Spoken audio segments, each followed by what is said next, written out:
Welcome and thank you for joining us for today's webinar, MDR Effects on Cleaning and Sterilization Validations, sponsored by Nelson Labs and TechBriefs Media Group. I'm Sherry Trigg, Editor and Director of Medical Content with TechBriefs Media Group, and I'll be your moderator today. Our webinar will last approximately 30 minutes, and there will be a question and answer period at the end of the presentation. If you have a question, you may submit it at any time during the presentation by entering it in the box at the left of your screen. Our presenters will answer as many questions as possible at the conclusion of the presentation. Those questions not addressed during the live event will be answered after the webinar. In order to view the presentation properly, please disable any pop-up blockers you may have on your browser. Our speaker today is Emily Mitzel. Emily is a technical consulting manager and senior scientist at Nelson Laboratories, a microbiological testing company specializing in improving the quality of life by ensuring medical products are safe, sterile, and functional. Her expertise includes reusable device processing validations, newly manufactured device validations, sterilization, and microbiology testing. Emily presents at Nelson Laboratories seminars, as well as trade shows and at ISO, FDA, AAMI, and client facilities across the U.S. and internationally. Now I'd like to hand the webinar over to our speaker, Emily Mitzel.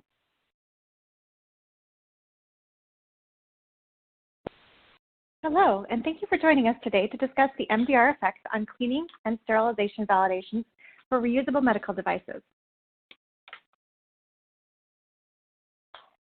A device is defined by ISO 17664 as an instrument, apparatus, appliance, implant, etc. A reusable device is a device that has been designated by the manufacturer for processing and reuse. Reusable devices include implants, surgical instruments, difficult instruments such as ratcheting handles, blood pressure cuffs, to equipment including monitors and consoles. First, let's look at the processing cycle. So specifically for critical devices, the device starts out in the surgical procedure. It then moves into the point of use processing, then to the manual and automated cleaning, then to inspection, disinfection, packaging of the device, and then terminal sterilization. And we need to ensure that all of these processes are validated.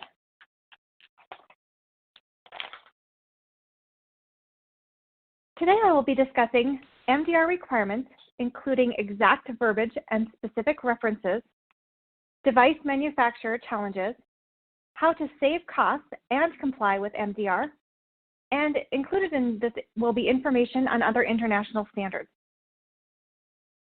On May 25th, 2017, the EU entered into a new set of MDRs which consolidate and replace the previous medical device directives and regulations. This information is enforceable on May 2022 and allows for a 3-year transition period up to May 2025, after which all devices, new or existing, must comply with MDRs. If the device already has a CE mark, this means that when their CE marking meets its expiration, they must be resubmitted under the new MDRs during the 3-year transition period. By May 2025, only medical devices conforming to the new MDRs will be allowed for market in the EU. Now this is where the talk today is going to get a little bit dry, but I wanted to ensure that you are getting all the information that is needed from MDR. I will go through these definitions and information, but probably at a little bit of a reduced pace because you can look these up in the MDR itself. So reprocessing is defined in the MDR as a process carried out on a used device in order to allow it safe reuse, including cleaning, disinfection, sterilization, and related procedures, as well as testing and restoring the technical function of the safety of the used device. The German Medical Devices Law 314 defines processing as the process of processing of medical devices intended to be used sterile or with low germ concentration after the use on a patient. The aim is to enable the new use by the actions of cleaning, disinfection, and/or sterilization, including the necessary steps of testing and servicing for technical and functional safety. ISO 17664 that was published at the end of 2017 specifies preparation of medical devices as an activity to prepare a new or used healthcare product for its intended use. There are a lot of other national regulations that apply, and currently there is no harmonized approach in the EU. So this is important to know all of the standards and guidances that are currently published for medical device reprocessing. So now we're going to get into a little bit of information regarding the previous medical device directive. It specified that reuse is defined as if the device is reusable, information on the appropriate processes to allow reuse, including cleaning, disinfecting, packaging, and where appropriate, the method of sterilization of the device to be re-sterilized, and any restriction on the number of reuses. So this information was included in the MDD that was previously published. It specifies that a reusable surgical instrument is intended for surgical use by cutting, drilling, sawing, scratching, scraping, clamping, retracting, etc., without connection to any other active medical device, and which can be reused after appropriate procedures have been carried out. Now, I want you to keep that in mind when we talk about the MDR and the definition of a reusable surgical instrument, because that is now expanded. So now when we look at the new MDR, it specifies that a medical device is an instrument, apparatus, appliance, software, implant, reagent, etc. So this is the exact verbiage that is also included in ISO 17664. So let's keep that in mind. A reusable surgical implant is this instrument that is intended to be reused after appropriate procedures such as cleaning, disinfection, and sterilization. An accessory for a medical device is an article which is intended by its manufacturer to be used together with one or more several particular medical devices. And now this accessory is also considered a device and is herein, it needs to comply with all of the information in the MDR.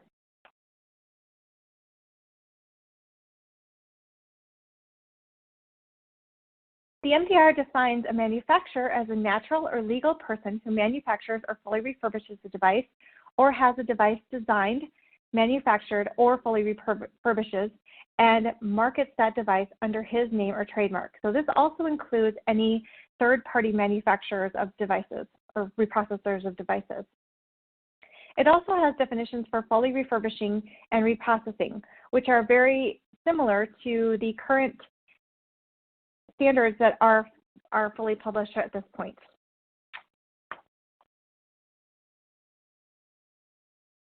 Now I want to get into some changes that have occurred between the MDD and the MDR. There's significant changes in wording in the MDR compared to the MDD used in the new law that will require companies to rationalize their device portfolios and perform a global impact assessment in order to implement the necessary changes to remain compliant. All existing devices must be recertified in accordance with new regulations, and this includes more emphasis on safety. There also has been new classifications for reusable surgical devices, and this also is requiring notified body oversight. The definition of a medical device has broadened to include non-medical and cosmetic devices, which is not previously regulated, which I have specified previously. Along with these cleaning instructions and associated validations, notified body assessment will also include other areas such as disinfection, sterilization, maintenance, and functional testing. And we'll get into all of these, this information as we go along in the presentation today. The MDR is an extensive and detailed document encompassing many important rules that will be new to medical device manufacturers. So one thing to really know about the MDR is that there is no grandfathering. All currently approved medical devices on May 2020 will have 3 years to be recertified under the new rules. Again, I want to call attention to the expanded definition of a medical device, many of which previously did not require certification. An example of this is diagnostic and aesthetic devices that will now require certification. All devices are, well, 7 devices will change classification, and The classification rules are located in MDR Annex 8, and additional requirements for certain classes of devices, which include clinical evidence for Class 3 and implantable devices.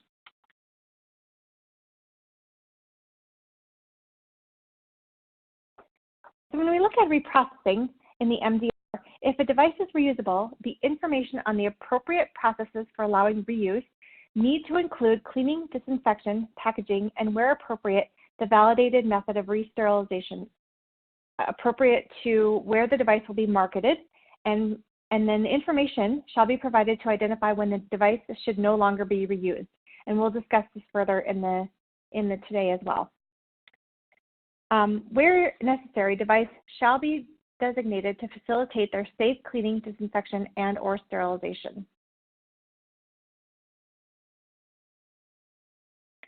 So all reusable surgical instruments are now classified as Class 1R, and this is a new classification system for reusable devices.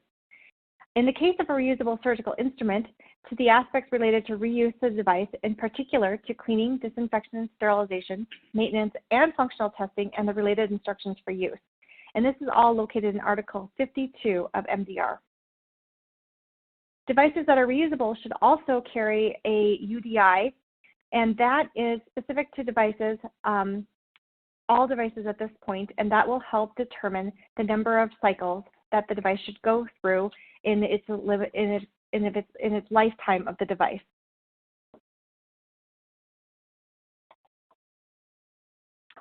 And I want to state again that certification of all Class 1R reusable devices need to be specified by the 27th of May 2020. And all notified body involvement is limited aspects relating to the reuse of the device. So that is all the cleaning, disinfection, sterilization, maintenance, and functional testing, along with all instructions for use of these devices.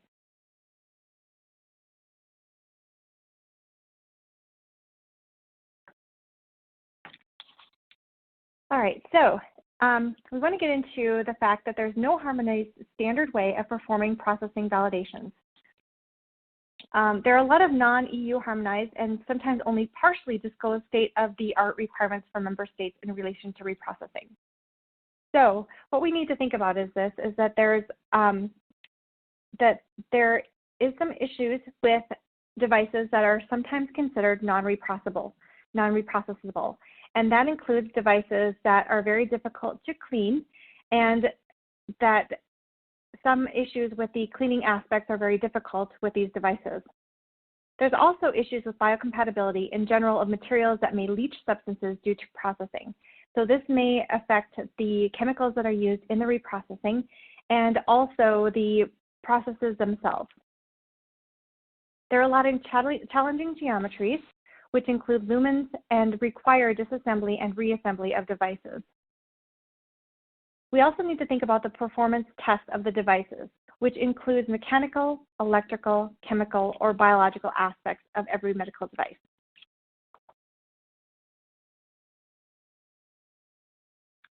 So now when we talk about challenges to the manufacturer regarding notified body surveillance, there is a historically lower surveillance on processing of reusable medical devices that is now going to increase dramatically.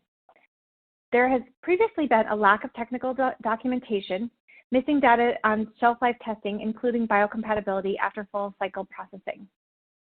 We also have found a lack of consistency in the instructions for use and state-of-art descriptions of the cleaning, disinfection, and sterilization processes. Some of these issues have been found to be included are water quality, specific information regarding detergents, disinfectants, accessories required for the cleaning processes, and specific parameters that are included in these processes. This is also required by ISO 17664. We have also found that there is no validation of these processing procedures, and now these validations need to occur.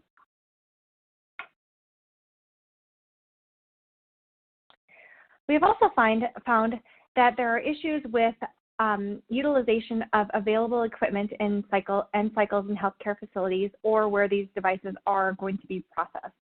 So the medical device manufacturer is now required to ensure that wherever their devices are going to be processed, that the healthcare facility has the appropriate equipment to process.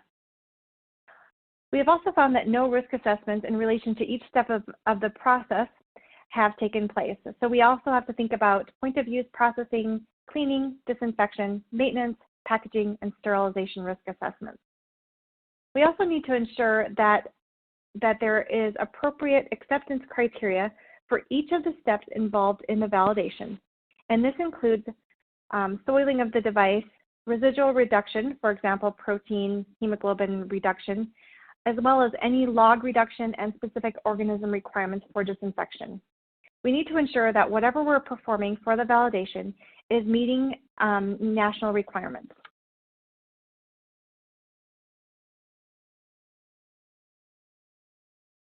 So according to ISO 17664, a manufacturer can only publish a process in an IFU if the process was validated. We also need to ensure that all processes and equipment are specified in ISO 17664, 17665, and ISO 11135. We also need to ensure that 11607, which is standard already prepared for MDR, is followed. Additional requirements from MDR UDI, but however, the grace period of the UDI is after the implementation in 2 years.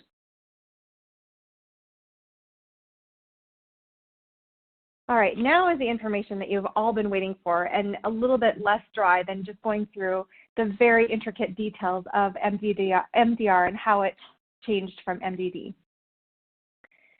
Now, how to save costs and time within complying with MDR.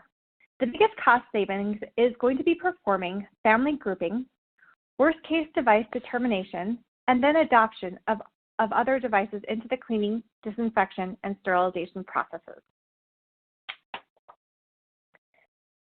So first of all, you need to perform the family grouping and worst case device performance. And there are a lot of documents that help determine how this will occur. ISO 17664 specifically states that if a manufacturer supplies a number of different medical devices that share common attributes, then validation studies may be performed as a product family. If this approach is taken, the medical device manufacturer shall demonstrate commonality between the different medical devices, and the validation studies shall address the worst case attributes of the product family. ABTIR also helps this process by stating that addressing worst case features, attributes of the products in the family, you need to select a master product that constitutes a worst case challenge that will present a product family. There is also information in ISO 17665, which helps justify family grouping by utilizing design, material, and weight attributes. And ISO 11135 specifies that a product family is a collection of products determined to be similar or equivalent for validation purposes. And then also determining a worst case product can be selected for a qualification study. So all of these standards and guidance documents help determine exactly how a worst case device can be determined. The MDR also provides verbiage to justify and adopt devices into the cleaning, disinfection, and sterilization processes. Chapter 1 states that all devices, including accessories, need to be grouped into family and worst case devices, and worst case devices are determined. Then, all devices deemed less challenging to clean, disinfect, and sterilize can be adopted under those parameters. So now we'll get into the nitty-gritty of figuring this out. So if you look at the devices on this slide, you can see that the devices are very similar, but you also can see that some have more challenging features. Out of these 8 devices, you can determine the hardest device to clean, and then after the validation is complete, you can adopt the other 7 devices into those cleaning parameters. So there's 3 ways to group devices for cleaning validation. You can group by device use, by devices that are used in similar surgical procedures, by material type, because materials hold onto residue differently and therefore should be grouped together, and by size and challenge features. You must group families of similar size and challenge features together. In the process of determining a worst-case device, you should consider difficult design features of the device. These include braided cables, aluminum-based materials, pliable materials, textured surfaces, hinges, springs, lumens, channels, and all inaccessible cracks and crevices of the devices.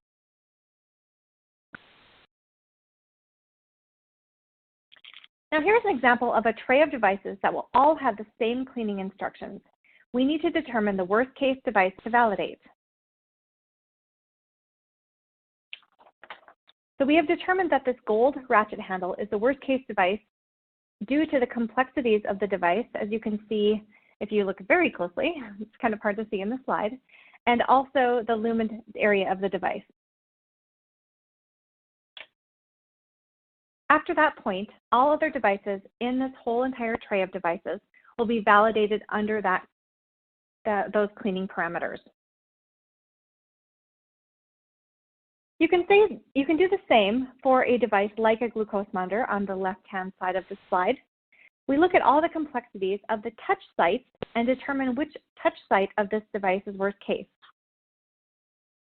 Unfortunately, this cannot be applied to scope validations due to the issues with healthcare-acquired infections. As you well know, that there are a lot of information regarding scope validations at this point and scope procedures, and we want to ensure that all of the areas of scopes are validated separately. So we need to definitely validate all of the channels separately, as well as the handle and the distal tip.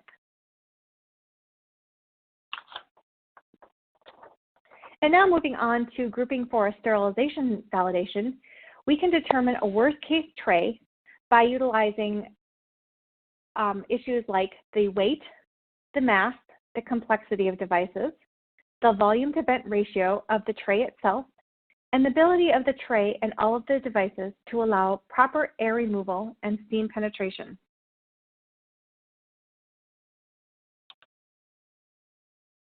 In this talk, I also want to point out important information from ISO 17664, which includes information on what needs to be included in the validation, such as accessories, all accessories that are used in the processes, the chemical and the quantities of the chemicals, the specific water quality, any chemical residues that could come from the chemicals used in the processes, all of the temperatures, concentration, and exposure times, and techniques including rinsing. ISO 17664 also specifies that a validated method of manual cleaning and at least one validated automated cycle using a washer disinfector must be specified.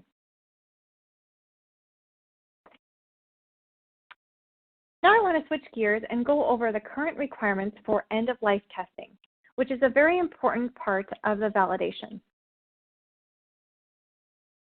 There's information regarding end-of-life testing from MDR, ISO 17664, and the FDA guidance document from 2017. All of these documents have very similar information regarding how to identify when the device is at the end of its life and also determine maximum number of allowable reuses.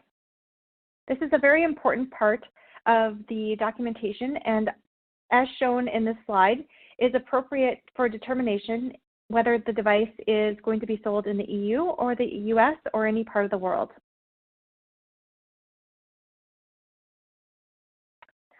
I've also included a slide on many current processing standards and guidance for the entire world. This includes many AAMI documents, ISO documents, US FDA standards and guidance documents, as well as documents associated with the entire EU, Britain, Germany, Australia, New Zealand, and so on. There are many documents that are associated with the EU and the whole world pre-processing. And like I said before, that we're working to harmonize these documents, but there's no specific harmonized documents at this point. So it's important to know and follow all these standards and utilize this information when performing any risk analysis. The medical device manufacturer responsibilities under the MDR include being responsible for ensuring cleaning, disinfection, and sterilization instructions are adequate and that are validated. The notified bodies then review these technical files, including the validations, to confirm that they comply with MDR and acceptable according to international standards and industry guidance. The medical device manufacturer should conduct gap analysis and perform appropriate validations. Now, a little bit about when performing a gap analysis. The medical device manufacturer needs to review all technical files for each current Class 1R device. They must also identify any missing information, any testing that does not currently meet regulatory compliance, and they must identify product families, worst-case devices, and adoption of all of their devices.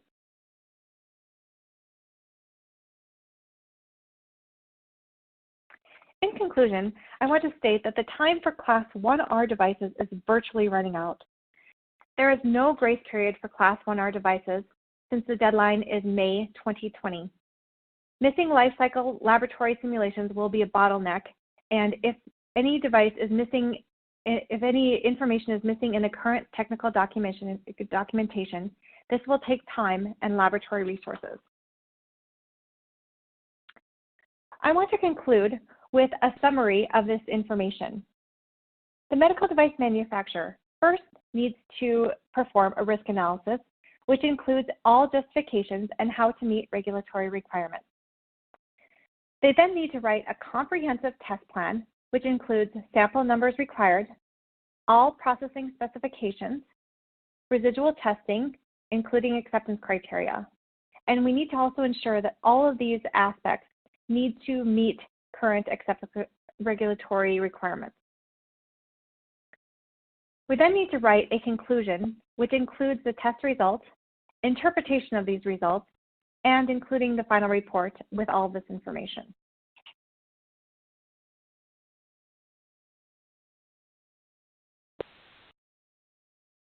I want to thank everybody for attending this webinar, and if you have any questions, I'd be happy to answer them.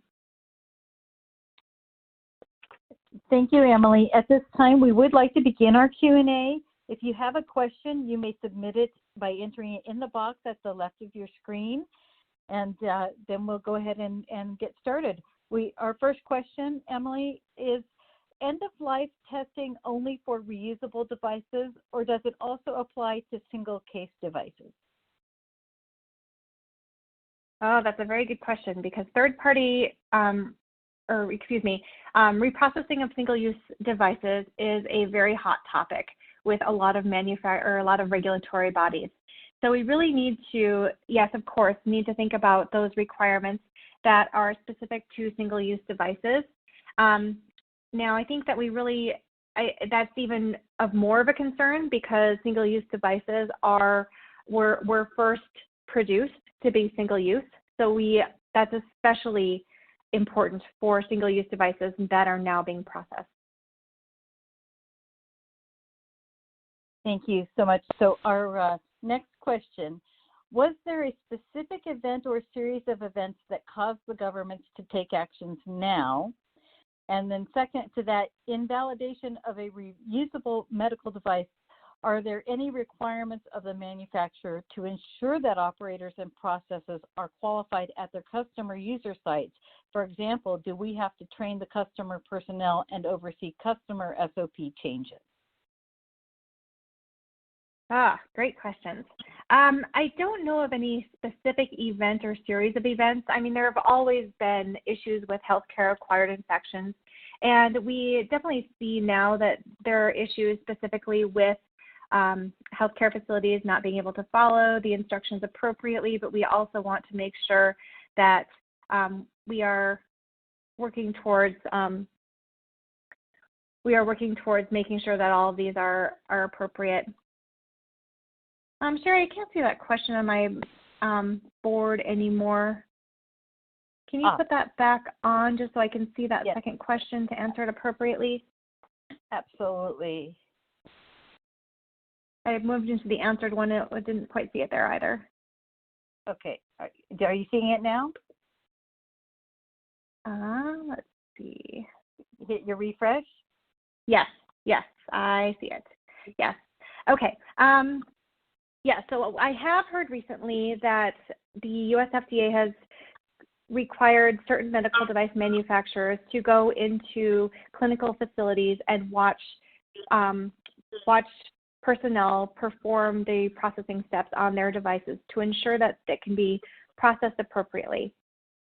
So I have heard of that recently. I don't know if any other regulatory requirements in any other countries are requiring that at this point, but it is a good, it's always a good thing to make sure that we're doing to make sure that at least some medical device facilities are able to process medical devices appropriately.